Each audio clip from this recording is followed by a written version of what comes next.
CM साहब, आप बिहार चुनाव प्रचार करके आए हैं, पीछे से राहुल ने बम फोड़ दिया, राहुल गांधी जी ने फर्जी वोट का अकेले पलवल में 42,000 फर्जी वोट बताइए, 42,000 अकेले फर्जी वोट। और आपका फोटो जारी किया यहाँ के वाइस चेयरमैन के साथ। House number 150, 66 voters living in his house. 66 people do not live in his house.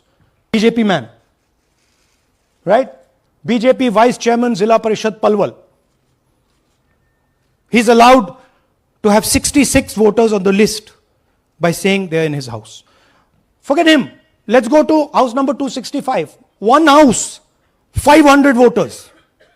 We go looking for them, we can't find them. They don't exist. We don't know where they are. Why? So that you have no way of checking whether these people exist, don't exist, where they vote, didn't vote, how they voted, etc. Here's another one. House number 1904 in Rai. That little house, 108 voters. Again, we sent a person, check.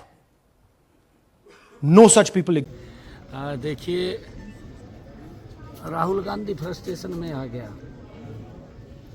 कभी वो कुछ बोलते हैं, कभी कुछ बोलते हैं, मुद्दा उनके पास नहीं है।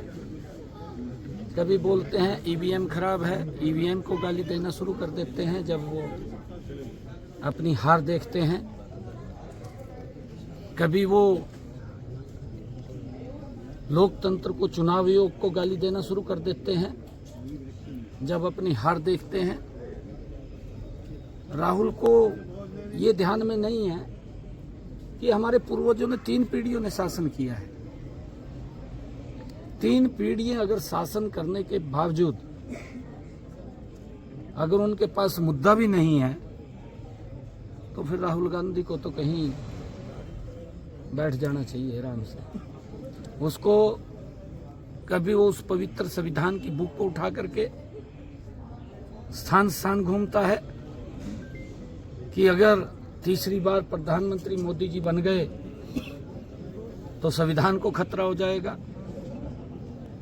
अरे राहुल बाबा, संविधान को कोई खतरा नहीं है।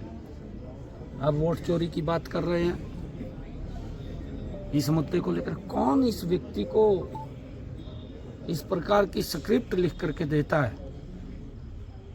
पहले तो उसको ही सम्मानित करना चाहिए कि कौन व्यक्ति इसको स्क्रिप्ट लिख करके देता है। फिर सबसे बड़ा सम्मानित इसको करना चाहिए क्योंकि उसको पेश कर देता है। ये भी नहीं देखता कि इसके परिणाम क्या होंगे, ये भी नहीं देखता।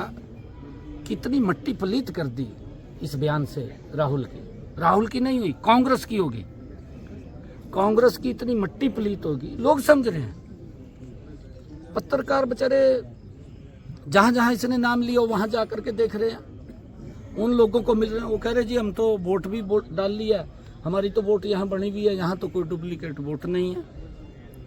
परंतु इसके पास कहाँ से, आजकल एआई का ज़माना है और एआई के माध्यम से पता नहीं क्या क्या गढ़ करके ये आज भी यही समझता है कि किसी को कुछ मालूम नहीं है, क्योंकि आजकल टेक्निक एडवांस हो गई है।